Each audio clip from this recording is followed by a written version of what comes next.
Saya cuma mengingatkan bahwa rasa lapar itu penting. Saya ingat suatu hari di tahun 2009, saya ingat. Sahabat semua pasti ingat saya punya seorang ayah angkat yang saya panggil Babe. Dimana Babe ini adalah orang yang bersama saya ketika ayah saya almarhum, dan dia menjadi pengganti ayah saya, my godfather gitu ya. Dia orang yang sangat luar biasa, dan sedikit dari orang Indonesia yang memiliki rekening lebih dari 12 digit. Jadi suatu hari, di suatu sore, di umurnya udah 70-an tahun lebih, tahun 2009 saya pernah mengalami shit happen in my life. Jadi kehidupan berantakan. Ya, sekali lagi bahwa bisnis itu ada up ada down. Jadi saya duduk sore di kantor di tua, kantornya dia. Dan dia biasa lagi ngerokok dan saya tidak merokok kan. Jadi saya temenin dia di taman belakang. Sore-sore menuju maghrib. Terus saya bilang berkata, "Beh, bagaimana caranya supaya gue kaya seperti lu?" Gitu ya. Saya ngomong sama dia, Babe dan lu gua gitu ya. Dia diem aja. Dia ngerokok gitu ya. Saya ngeliat, nggak salah. "Beh, gimana caranya gue bisa kaya seperti lu?" Gitu. Dia ngelihat saya, dia merokok lagi, cuek gitu. Lama-lama saya bilang, "Be, lu denger gak sih gue ngomong apa?" "Denger," gitu. "Emang kenapa?" "Gimana caranya gue bisa lebih kaya dari lu?" Gitu. Dia narik rokok aja, diem gitu. Lama-lama, "Be, langsung aja deh Be, gimana caranya gue kaya?" Maka dia nengok saya, rokoknya dia matiin, dia bilang, "Lo lapar nggak?" "Lapar." "Seberapa lapar?" "Lapar banget." Lalu apa jawaban dia? Dia ngeliat saya lagi, dia diem lagi. "Be, jadi gimana? Gue lapar nih." Apa jawaban dia? "Kalau lo lapar, lo nggak butuh gue. Lo tahu cara cari makan dan lo tahu cara kaya." Itu kalimat adalah kalimat yang dalam sekali bagi saya, sehingga saya tidak perlu penjelasan. Jadi begitu kita ngerti, no need an explanation. Tapi begitu kita nggak ngerti, berjuta penjelasan juga nggak akan pernah bisa mengerti. Perkataan itu sangat filosofis menurut saya. Dan sejak saat itu saya mengerti arti lapar. Jadi saya mengerti arti puasa. Saya mengerti artinya berat. Saya memandang lapar dari arti yang lain. Saya memandang puasa sejak saat itu dari arti yang lain. Jadi sahabat semua, menjadi lapar itu penting. Jadi how hungry you are, mungkin tema hari ini. Sekali lagi, seberapa lapar itu adalah program bawah sadar yang ada di Road to Billionaire. Jadi kalau sahabat berkesempatan untuk membeli dan menonton, kemudian menggunakan headset ya untuk pemrograman ini dan ulang-ulangi, program lapar itu akan menjadi bawah sadar Anda. Dan begitu Anda lapar, Anda ngelihat dunia dari sisi yang lain. Anda bisa melihat the other flip of coin. Anda bisa melihat sisi lain dari koin tadi. Dan peluang-peluang itu ada di sisi lain. Jadi sahabat semua, kita akan masuk ke acara hari ini. Kayaknya sudah cukup prolog dari saya. Sekali lagi, Assalamualaikum warahmatullahi wabarakatuh. Sahabat semua, kita akan mulai bicara tentang geopolitik dan geostrategi, di mana ini adalah acara menjadi ciri khas dari acara mingguan atau 2 mingguan. Dan terakhir kita membicarakan adalah Pancasila sudah selesai, jangan dibahas lagi. Jika ada yang membahas, Anda ingin merubah kedaulatan bangsa Indonesia, dan Anda berhadapan sama kita semua, sahabat Bosman Sontoloyo ini. Jadi pertama yang kita mau diskusikan, saya ada catatan dari ini adalah marahnya Pak Presiden kemarin, tanggal 18 sih marahnya, tapi 10 hari kemudian diluncurkan di media massa dan dipublikasikan. Bagi saya ini hanya mengingatkan sahabat saya ketika saya ini memiliki sahabat, dia adalah wakil ketua intelijen BIN-nya Malaysia. Dia sewaktu pemilihan menteri di bulan Oktober kemarin 2019, dia menelpon saya kaget juga, udah lama nggak berkomunikasi sama dia. Kemudian dia mengatakan bahwa, "Brother, ini pemilihan menteri oleh presiden Anda kali ini berbahaya." Saya bilang, "Kenapa?" gitu ya. Nah, maaf, kita lompat sebentar teman-teman semua, bahwa di dunia shadow setiap hari kita selalu berdiskusi. Maaf, suara saya kedengeran nggak? Saya kok agak putus nih. Masih oke? Tes 1 dulu. Oke. Teman-teman, jadi sahabat saya itu mengatakan bahwa ada bahayanya pemilihan waktu itu. Jadi saya mau menceritakan tentang dunia shadow. Jadi di setiap negara, dunia intelijen itu selalu mengawasi negara lain. Jadi misalnya di CIA, di Langley, itu yang mengawasi kebijakan pemerintah Indonesia itu bisa lebih dari 10 doktor ilmu kebijakan ekonomi, psikologi, dan lain sebagainya. Jadi kalau ada kebijakan-kebijakan sebuah pemerintah, terutama Indonesia, dia bisa mereview. Dan kita tahu intelijen di negara-negara ASEAN juga melakukan hal yang sama, karena Indonesia adalah kakak nomor 1 ya kalau di cerita kungfu itu, atau kakak tertua di ASEAN. Jadi setiap kebijakan yang dilakukan oleh pemerintah Indonesia pasti dimonitor oleh negara-negara tetangga kita, karena kalau itu bisa berbahaya atau bisa mengganggu atau itu bisa menguntungkan, mereka harus mengantisipasi atau membuat langkah-langkah kerjasama kalau itu menguntungkan dan lain sebagainya. Jadi saya nggak tahu apakah di Indonesia masih segitu sensitif dunia intelijennya atau dunia shadownya, apakah masih mereview kenapa Filipina kemarin menyatakan mendukung Cina bukan mendukung Amerika, dan lain sebagainya. Ini harus hati-hati sekali saya membicarakan hal ini di publik. Tapi yang jelas teman saya, singkat cerita, adalah bahaya. Saya bilang, kenapa? Saya merasa heran kenapa Pak Jokowi waktu kemarin, jadi udah mengumumkan menteri itu, kenapa banyak memilih menteri yang dari orang kaya atau anak orang kaya. Jadi anak orang kaya itu adalah mereka yang sudah makan di piring golden platter sama silver spoon gitu ya. Mereka nggak tahu rasanya susah, atau orang kaya. Karena orang kaya itu melenakan atau terlena dengan kekayaannya sehingga mereka tidak sensitif lagi. Jadi mereka kalau ada, kita tahu di ke depan tahun 2020, sekali lagi ini masih 2019, kalau krisis, kalau ada tindakan war, perang sama Amerika dengan Tiongkok, itu mereka harus orang-orang yang sensitif. Saya lihat mereka nggak terlalu sensitif nih, gitu ya. Nah, saya waktu itu nggak percaya apa yang dia katakan, tapi saya mereview, oh iya dia anaknya Ano, oh dia kaya karena Ano, dan lain sebagainya. Sehingga waktu Pak Presiden kemarin marah bahwa sense of krisisnya dari para menteri ini tidak ada, saya jadi teringat kata-kata teman saya 9 bulan yang lalu yang mengatakan hati-hati, menterinya tuh nggak sensitif gitu ya. Jadi sementara kata-kata sensitif itu kata-kata yang penting, sehingga saya harus mengingatkan sekali lagi kepada para menteri, bukan para presiden, bukan pada Pak Presiden, bahwa kepada siapapun, para menteri, Anda yang dimarahi oleh Pak Presiden, Anda punya rasa, benar nggak? Saya sarankan Anda mundur kalau Anda yang ditarget oleh Pak Presiden. Atau kalau Anda bukan yang tidak ditarget, tetapi Anda merasa Anda tidak mampu, mundur. Karena sekali lagi, kami, rakyat, kita-kita ini sudah capek Indonesia nggak pernah jadi juara dunia lagi. Atau nggak pernah jadi juara Liga Champion. Atau nggak pernah juara Asia. Atau antar kampung aja kita jadi nggak juara ini. Gitu. Jadi saya pikir sebaiknya kalau lagi pertandingan bola, menteri-menteri yang ditarget atau merasa dirinya tidak mampu, mundur gitu ya. Dan kenapa mundur? Karena kan Anda punya rasa, Anda lihat kayaknya saya nggak perform deh, ya sudah mundur aja. Lalu kepada menteri yang ditarget, mundur. Sekali lagi, ini bukan krisis, ini udah extraordinary. Jadi kalau di masa ordinary, di masa ekonomi biasa saja, itu cara mengelola ekonominya gampang, cara mengelola negaranya gampang, berdasarkan demand supply, berdasarkan boom bust. Kita tahu ekonominya lagi boom, lagi naik, atau lagi bust, lagi turun. Begitu lagi turun, suku bunga diturunin supaya terangsang lagi, dan lain. Begitu ketinggian, suku bunga dinaikin, uang lagi ditarik. Itu adalah teori ekonomi biasa, juga mengelola negaranya biasa.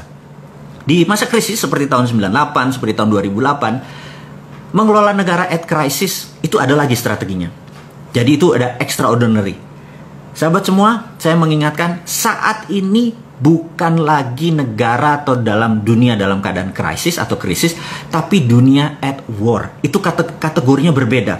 Jadi sahabat semua, saya juga mengingatkan Anda para menteri, mudah-mudahan Anda mendengar live, menonton live video ini atau nanti rekamannya, bahwa yang namanya at war itu berbeda ngelola pada saat ekonomi atau dunia dalam keadaan krisis atau dalam keadaan normal. Sejak 2017 dunia confirm dalam keadaan economic at war, karena menurut saya kebijakan kemarin 2017 sampai 2019, sekarang sampai 2020, udah 3 tahun, ini salah kaprah karena melihat dunia hanya dalam keadaan krisis. Tidak, sekali lagi ini dalam keadaan war. Saya sekedar mengingatkan, ketika Donald Trump dilantik Januari 2017, besoknya Pak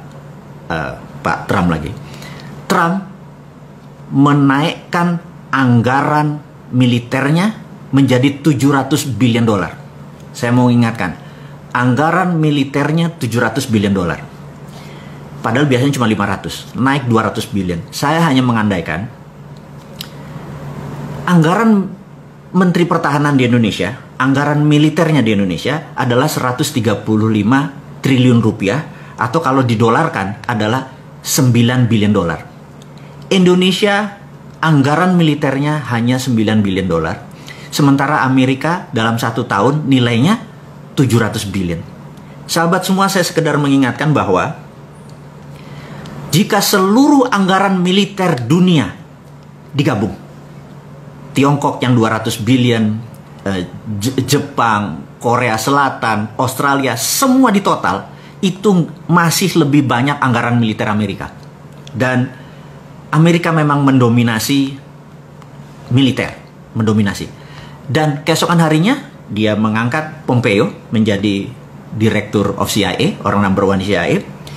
Dan kita tahu dunia militer itu ada 2. Yang satu kombatan atau perang atau pakai bedil, di mana 60% dari anggaran yang 700 billion tersebut untuk kombatan, yang 40% adalah untuk CIA operation.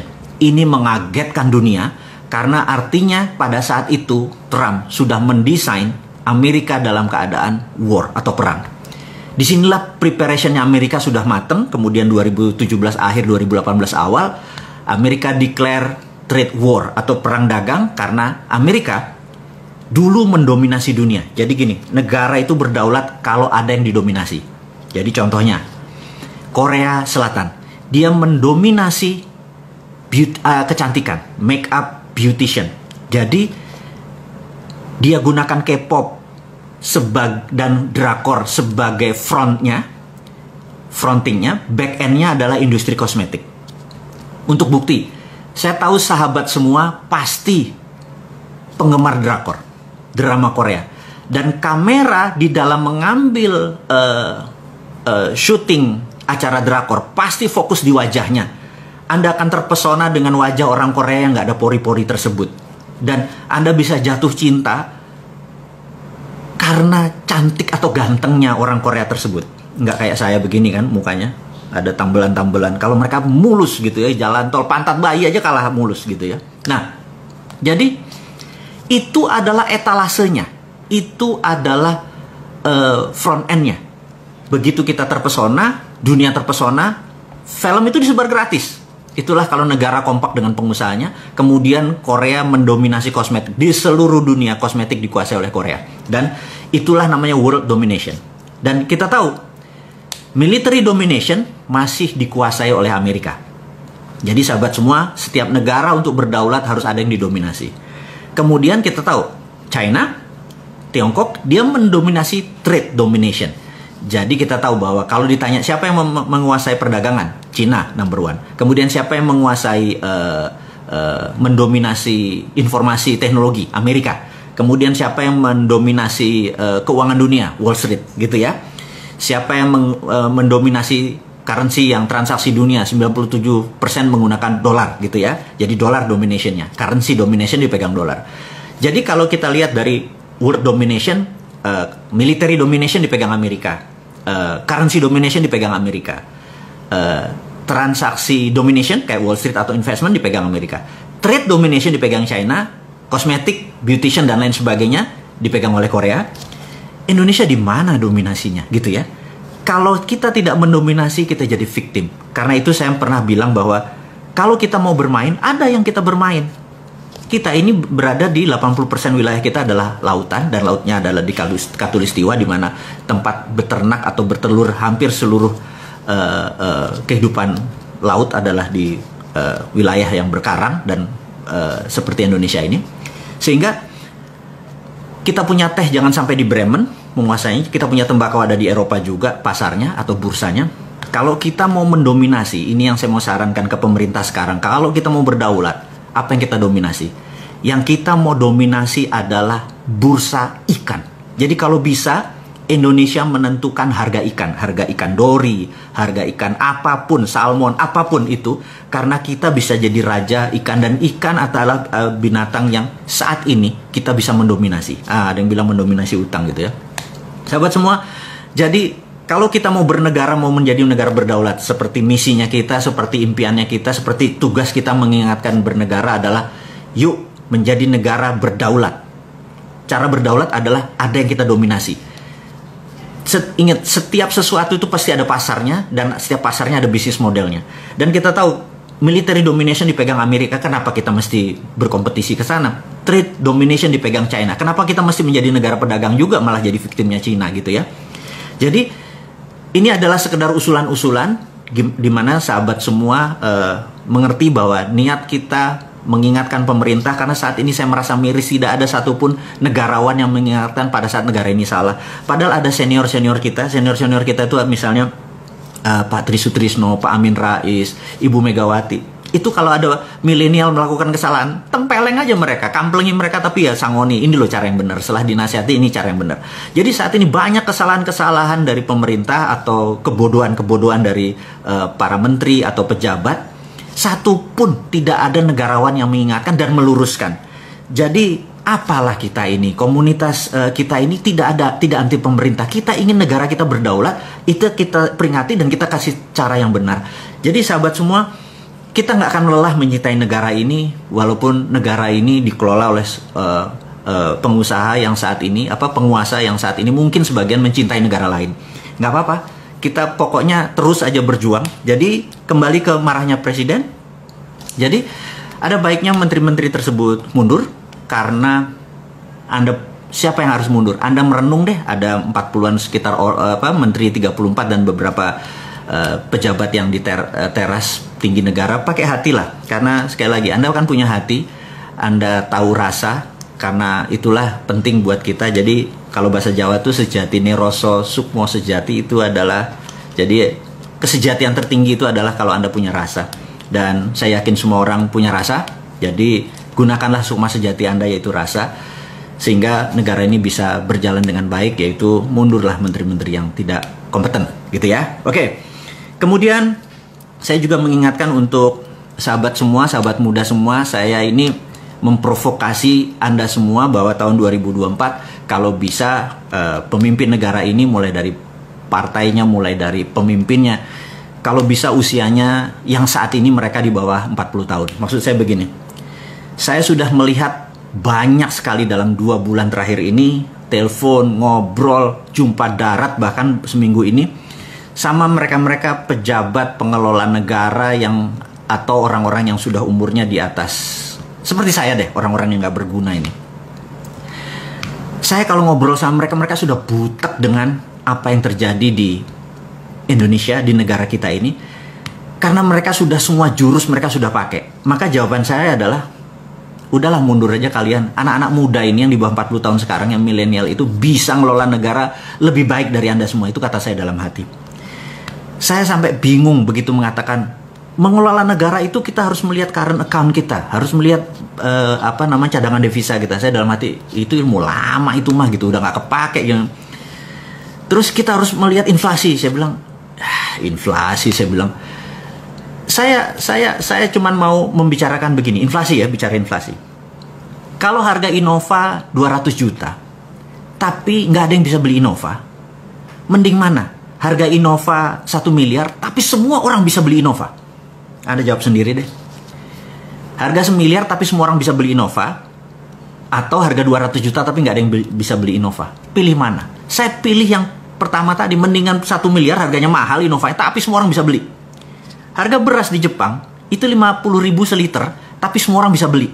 Di Indonesia harganya 10.000, nggak semua orang bisa beli. Lalu apa inflasi gunanya gitu? Bagi kita kan perut kita kenyang, bener nggak? Hati kita enak, bernegara dan berkehidupan jadi santai gitu. Sekarang tegang semua. Kemudian kita tahu Menteri Keuangan kita ini kan jagonya fiskal, jagonya pajak. Di economic at war, kita tidak memerlukan pajak karena pada saat negara lagi perang, yang dibutuhkan adalah survival of the nation. Bagaimana negara ini supaya tetap hidup. Survive. Survive itu kalau mikirin pajak dikenceng-kencengin terus, kita malah nggak bisa kerja. Pada saat ini harusnya, kalau pada saat economic at war, negara itu harusnya dikelola berdasarkan monetary. Jadi bukan fiskal, tapi pakai sistem moneter. Mau printing money kek, mau apapun itu, pakai kebijakan moneter. Jadi saya menyarankan Pak Presiden, boleh ya diganti kebijakannya. Boleh tetap ibu yang sekarang, tapi kebijakannya pakai moneter. Atau ganti orang baru. Itu saran saya loh ya, jangan ambil hati. Bu Menteri maaf loh ya, ini kan pendapat pribadi, saya nobody kok. Jadi saya cuma mengingatkan bahwa di economic at war, kita harus menggunakan pendekatan moneter. Contoh nih ya, karena pendekatan moneter itu tujuannya adalah diproduksi. Kalau pendekatan pajak isinya nangkepin orang yang bekerja. Jadi pada saat economic at war, sekali lagi gunakan kebijakan moneter, printing money untuk hal yang produktif. Nanti kita akan sampai sana. Kita mau mengingatkan dulu teman-teman yang muda ini, di mana Anda 4 tahun lagi adalah pengelola negara ini. Dan pada saat Anda mengelola, saya cuma ingatkan, pastikan tidak ada orang tua bersama Anda atau membantu Anda sebagai penasehat boleh, tapi jangan masuk ke struktur. Orang kayak saya buang aja. Orang seumur saya atau di atas saya buang aja semua. Gitu ya, itu nasihat saya pertama. Kenapa? Karena Anda mengerti bagaimana mengelola negara ini. Jadi Anda lebih pas. Kenapa? Karena dunia saat ini terjadi resetting, terjadi decoupling. Decoupling adalah perubahan dari masa sekarang dengan masa depan. Jadi masa sekarang itu decoupling. Masa depan itu beda sekali cara ngelolanya. Ini yang saya mau mengingatkan semua teman-teman di yang muda-muda. Ambil jabatan politik, ambil struktur bernegara, dan ubah negara kita. Tapi sekali lagi, jangan ubah Pancasilanya, jangan ubah undang-undang dasarnya, jangan ubah apapun. Yang Anda rubah adalah how-nya, caranya. Dasar negara udah selesai, caranya, how-nya. Dan orang-orang tua yang saat ini udah bingung semua sebenarnya. Mereka udah nggak ngerti. Jadi sekali lagi, saya takut 4 tahun ke depan kita belangsak gitu ya. Nah, how the world work? Bagaimana cara dunia bekerja, saya mau ingatkan. Bahwa dari dulu sejak tahun 44 pada saat diputuskan pemenangnya adalah pemenang dunia kedua adalah Amerika CS dan sekutu, mereka adalah negara pemenang perang, mereka yang mengatur dunia. Jadi bedakan tahun 45 ke belakang sama tahun 45 sampai sekarang. Tahun 45 sekarang itu yang mengatur adalah pemenang perang dunia kedua. Jadi siapa pemenang perang dunia kedua? Amerika dan sekutu. Dan mereka mengaturnya begini. Satu, currency-nya harus pakai dolar gitu ya. Kedua, mendirikan IMF. Ketiga, mendirikan World Bank. Dan ingat, kantor IMF di mana? Di Washington DC. Kantor World Bank di mana? Di Washington DC. Artinya semuanya di bawah pinter, Amerika. Saya mau lanjutin lagi. Kemudian, IMF itu emang isinya semua negara. Jadi Indonesia saya lupa punya berapa persen, si Tiongkok punya berapa persen. Dan syarat resolusi di IMF untuk menerbitkan sebuah resolusi, misalnya kasih pinjaman ke Bank Indonesia, kasih pinjaman ke Malaysia, ke Singapura, harus disetujui secara resolusi. Dan resolusinya menarik. Suara itu harus 75%. Jadi di bawah 75% resolusi itu tidak jalan. Dan sahabat semua sekedar mengingatkan, suara Amerika itu 26%. Jadi kalau seluruh dunia setuju, nilainya cuma 74%. Artinya kalau Amerika nggak setuju, resolusi itu tidak keluar. Jadi saya mau ulangi lagi, IMF siapa yang punya? Oke, udah pinter semua ya, Amerika. Jadi ya, sekedar mengingatkan supaya ingat. Jadi how the world, cara dunia bekerja udah paham ya. Dolar, IMF, kontrol money, kontrol currency, semuanya dolar, semuanya Amerika. Kemudian Amerika membagi negara Eropa dan Amerika sebagai negara produsen. Negara produsen harus ada sumbernya. Sumbernya adalah Eropa dari Afrika, itu bahan bakunya. Bahan bakunya Amerika ada di Amerika Latin, itu bahan bakunya untuk negara produsen. Negara Timur Tengah adalah negara energi. Dan negara sisanya, Tiongkok, India, ASEAN adalah market. Jadi harus diingat, negara produsen harus kaya, negara yang diambil bahan bakunya oleh sumber bahan baku ini harus miskin. Jadi Amerika Latin harus miskin, lihat aja. Penuh hutang itu yang namanya Argentina, Brazil, dan lain sebagainya itu perang terus, ada kartel, ada drug, ada segala macam, dan Afrika juga perang terus. Ingat, karena dengan perang ini mereka bisa kontrol. Anda ingat ya, kurang ajar ya. Ini sekali lagi, ini semua by design. Jangan bilang ini karena oh ini wayai ngono, enggak, ini by design. Jadi lalu negara market itu tidak boleh miskin, tapi tidak boleh kaya. Jadi kita di track di tengah. Jadi saat ini Indonesia misalnya negara upper middle, jadi kita dapat $4.000 kira-kira. Dan Indonesia sampai sekitar 10 tahun lagi. Ingat, Cina udah di Indonesia udah berapa? 4-5 tahun terakhir ini kan Cina masuk. Apakah GDP Indonesia naik? Dari 3.800 terus naik jadi 7.000? Nggak mungkin. Gitu ya. Terus Indonesia di bawah Amerika bakal naik nggak dari 4.000 terus ke 7.000? Nggak mungkin. Indonesia kan segini-segini aja naik 5-6%, 2-3%, kayak gitu aja terus. Karena kita adalah market, India adalah market, Tiongkok adalah market gitu ya. Nah, di tahun 90 ketika zamannya Ronald Reagan, di mana fokusnya Amerika adalah berperang lawan Soviet, dan kemudian fokusnya di energi, mereka lupa Cina waktu itu membangun infrastruktur tahun 90-an, membangun UKM-nya dulu, membangun produksinya, dan begitu tahun 2008 pada saat Olimpiade Beijing, dunia kaget. Ternyata Cina sudah menjadi produsen. Kalau udah jadi negara produsen, dia udah menjadi sejajar dengan Eropa, sudah menjadi sejajar dengan Amerika, maka Cina atau Tiongkok harus punya negara jajahan seperti Amerika di Amerika Latin, Eropa di Afrika. Sekarang pertanyaannya, siapa negara yang dijajah oleh Cina? Oke, Anda sendiri yang jawab. Saya nggak mau. Karena nggak mungkin Indonesia. Pejabat Indonesia pinter-pinter, orangnya pinter-pinter, nggak mungkin Indonesia. Kalau bilang Indonesia itu orang, itu fitnah itu, ya. Jadi Anda yang jawab. Anda yang jawab. Tapi Anda dalam hati tahu, anjrit, gue tahu tuh maksudnya bosman negara mana. Dan pejabatnya siapa, gue tahu gitu ya. Tapi wis, kita nggak usah ngegosip. Karena ngegosip itu nggak menyelesaikan masalah. Ini hanya mengajarkan, mengingatkan cara bernegara yang benar. Jadi sudah mulai mengerti how the world work gitu ya.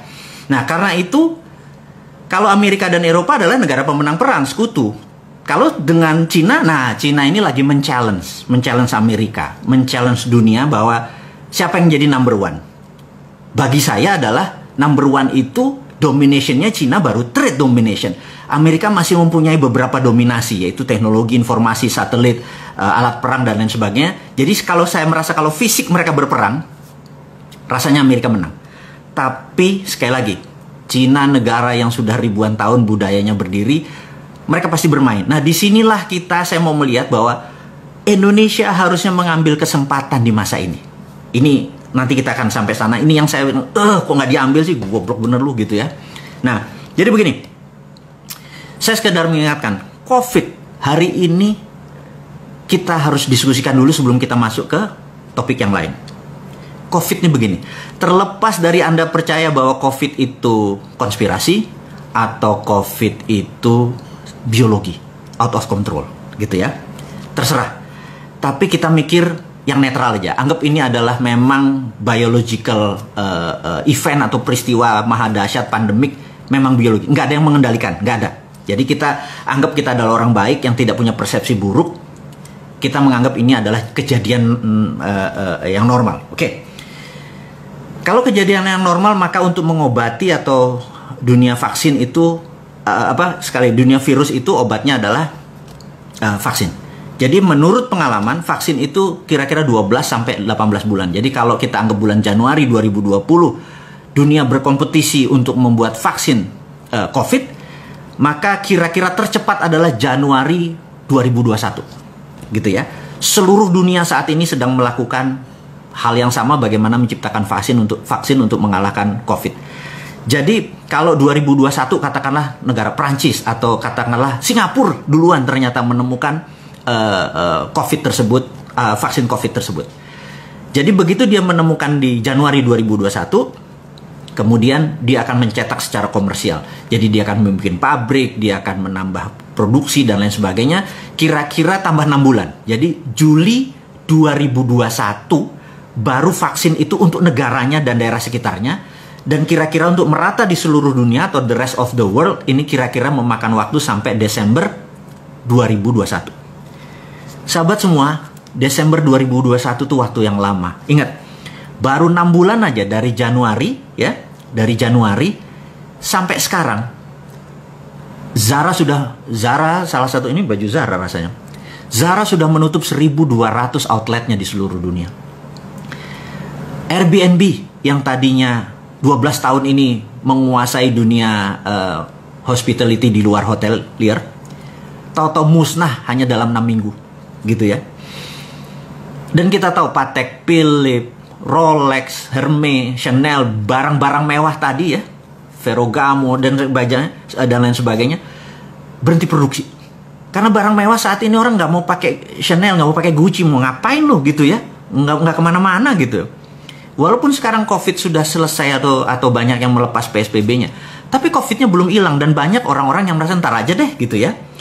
Jadi ada perusahaan misalnya Unilever katanya kemarin itu baru mulai ini operasi, kantornya toto ada yang kena COVID, kantornya tutup lagi, work from home lagi, dan ini terus menjadi bergilir sehingga ekonomi Indonesia di 6 bulan ke depan ini sangat genting. Ini akan menjadi downtrend turun. Jadi saya mengingatkan sahabat semua, kalau Anda punya uang jangan invest dulu, ganti ke dolar atau ganti ke emas gitu ya, terutama emas. Hati-hati, jangan, oh ini tanahnya murah, dia punya di bank nih harga 200 juta nih cuma 100, sabar, 6 bulan lagi jangan tinggal 50 gitu ya, sabar, sekali lagi.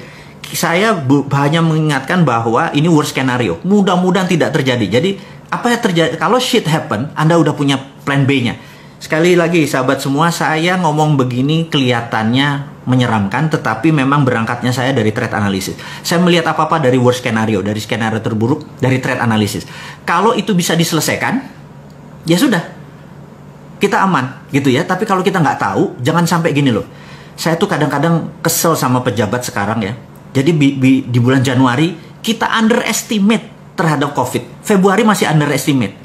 Jadi sebelum peristiwa terjadi, kita tuh underestimate terhadap apapun. Tapi begitu sudah terjadi, kita overestimate.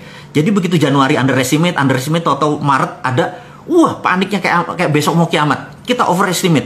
Terus sekarang balik underestimate lagi, gitu ya. Sama seperti, akan pernah nggak di Laut Natuna Utara? Saya nggak mau lagi menyebut Laut Cina Selatan. Laut Natuna Utara gitu ya. Nggak mungkin perang lah, mereka damai segala macam. Tapi kita underestimate, begitu perang beneran, wah kita overestimate gitu ya. Di zaman Pak Harto, di zaman senior-senior kita, itu terbalik. Sebelum kejadian mereka overestimate. Begitu kejadian mereka udah tahu counternya gitu ya. Kembali kita sama, kita sekarang overestimate aja dulu deh. Anggap COVID ini sampai 2021 baru selesai. Anggap itu dulu, vaksinnya baru ada. Jadi kita harus sudah nyiapin 1,5 tahun ke depan ngapain. Overestimate, kalau nggak kejadian nggak apa-apa gitu ya. Nah, kembali ke apa yang harus dilakukan. Jadi saat ini, sekarang kita balik. Kita tambah lagi, bukan dibalik. Gimana kalau benar-benar COVID ini ada skenarionya? Ada globalis yang ingin mengontrol dunia, yang merasa bahwa negara itu less important, nggak terlalu penting. Control the people itu yang menjadi penting. Dan mereka menganggap cara mengontrolnya adalah dengan memberikan reign of terror. Atau mengirimkan teror, dengan teror tersebut dunia panik. Dunia panik akhirnya solusinya di mereka. Teknologi, medicine dan lain sebagainya. Jadi kalaupun mereka ini by design, kapan vaksinnya keluar? Mereka pasti udah punya vaksinnya gitu ya. Kapan vaksinnya keluar? Vaksinnya keluar adalah 2 bulan sebelum vaksin kompetitornya datang. Kenapa? Karena ngitungnya begini. Saat ini di dunia ada 11 juta terpapar, di Indonesia ada 65 ribu hari ini gitu ya. Itu adalah Juli, akhir diperkirakan Indonesia mungkin 100 ribu, dunia kira-kira 20 juta. Di akhir 2020, dunia kira-kira mencapai 50 juta. Di pertengahan Juli 2021, mungkin sekitar 300-an juta. Dan diperkirakan akhir 2021, 1 miliar manusia terpapar oleh COVID. Dan bagi globalis, cabal, bagi mereka yang orang jahat-jahat ingin mengontrol dunia ini, disitulah baru mereka keluarkan vaksinnya 2 bulan sebelum itu. Karena apa? Udah 9 miliar orang. Kalau 10 juta masih belum, gitu ya, udah 9 miliar orang.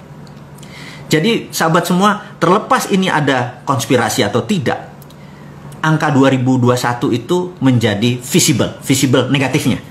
Nah, kalau 6 bulan pertama sudah menghancurkan ekonomi sekian persen, apa yang terjadi 6 bulan kedua di semester tahun ini? Kita harus prepare, harus bersiap-siap apa yang akan terjadi.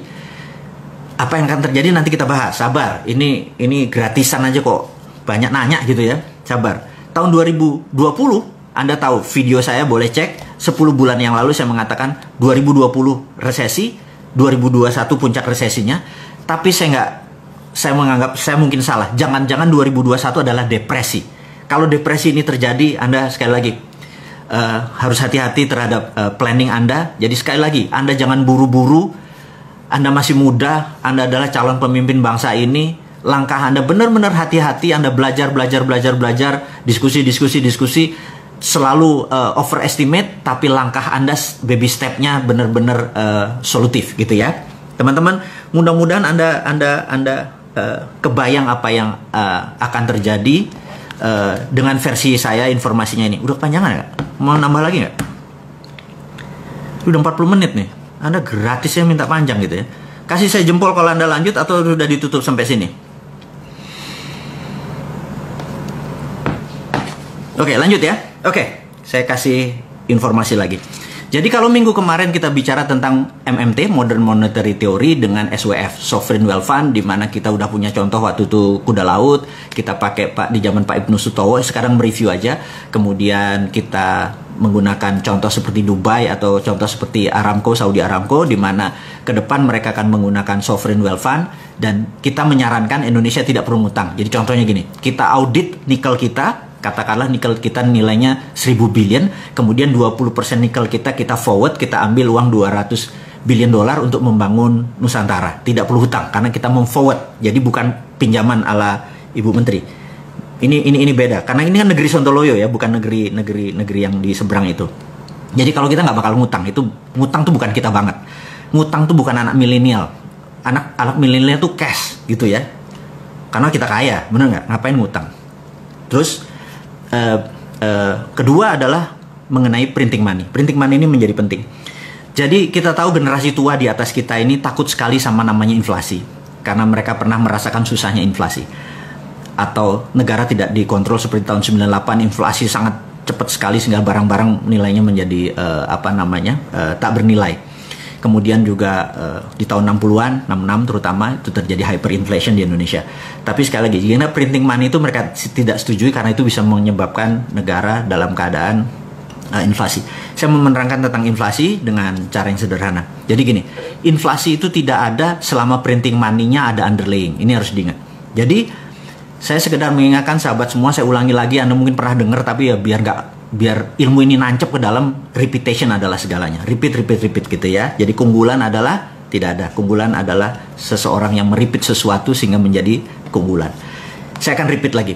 Jadi kita tahu di awal tahun 89 terjadilah dialog yang sangat menarik di mana Deng Xiaoping pada saat itu pemimpin Cina sedang berhadapan dengan demo masyarakat Cina yang pengen negaranya menjadi demokrasi. Kemudian ada 11 jenderal dari Partai Komunis Cina yang menghadap Deng Xiaoping bilang, lebih baik kita tidak menjadi negara demokrasi, mereka kita babat. Tapi kalau Anda memilih demokrasi, Anda memilih memenangkan perjanjian seperti dengan Ronald Reagan. Jadi waktu tahun juga ada perjanjian dengan Ronald Reagan untuk jadi Cina 40 tahun kemudian menjadi negara demokrasi. Kami bersebelas tebas saja lehernya gitu ya. Kami nggak usah ngikutin. Deng Xiaoping sangat dilema, kemudian keputusannya adalah dia memilih sahabat dia, jenderal yang 11 itu, kemudian dia libas itu demonstran dan Cina menjadi negara tertutup, kemudian dia fuck IMF, fuck World Bank, dia udah nggak butuh gitu ya. Baik, akhirnya mereka ber-12 rapat, dan rapat ini menjadi sangat fenomenal karena ada sebuah tagline yang saat ini masih ada, yaitu hari itu, momen itu adalah ada sebuah kata-kata ya namanya the secret meeting that changed China. Disitulah adalah masa meeting rahasia yang merubah Cina sampai sekarang, yaitu mereka menggunakan dua currency, satu renminbi, satu yuan. Yuan untuk di luar China, renminbi di dalam Cina. Renminbi dicetak berdasarkan proyek. Nah, saya memberi contoh nih ya, saya memberi contoh gimana caranya pada saat misalnya si Sontoloyo ini jadi presiden. Contoh ini ya, jangan ngarepin, saya nggak akan pernah mau. Jadi contoh, jadi gini. Jadi suatu hari Menteri PUPR datang, lapor Pak Presiden, kita perlu bangun 1 juta rumah. Oke? Terus Menteri BUMN, Anda perlu berapa? Perlu 100 triliun Pak. Oke, Menteri Keuangan, print 100 triliun, kasih Menteri BUMN, kemudian Menteri BUMN itu akan membagikan uang 100 triliun itu kepada pabrik, misalnya pabrik baja untuk besi, pabrik kusen kayu, pabrik paku, pabrik bata, dan semua tidak boleh ada unsur impor. Jadi semuanya lokal, dan begitu bangunan itu dibangun jadi tidak boleh ada bunga. Orang bayar tidak boleh ada bunga. Kemudian tidak boleh harga dinaikkan. Jadi misalnya 1 meter persegi dari bangunan tersebut adalah 3 juta per meter, makanya 100 meter persegi ya 300 juta. As it is.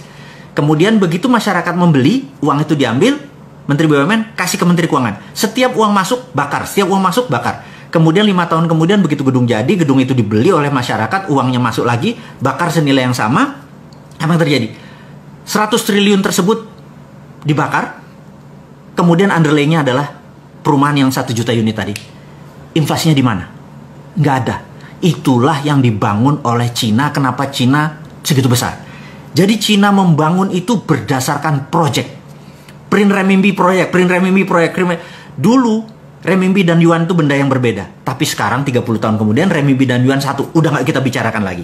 Nah, kemudian begitu Amerika saat ini perang sama Tiongkok, apa yang dilakukan oleh Amerika? Amerika bisa melakukan dollar reserve value. Apa itu dollar reserve value? Dollar reserve value itu begini.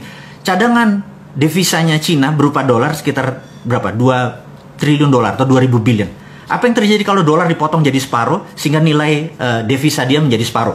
Indonesia yang 130 billion dolar dipotong separuh, bubar Indonesia ini langsung, nggak bisa beli minyak, nggak bisa beli pangan dan lain sebagainya. Jadi sangat sensitif begitu devisanya dipotong. Apa yang Cina lakukan saat ini?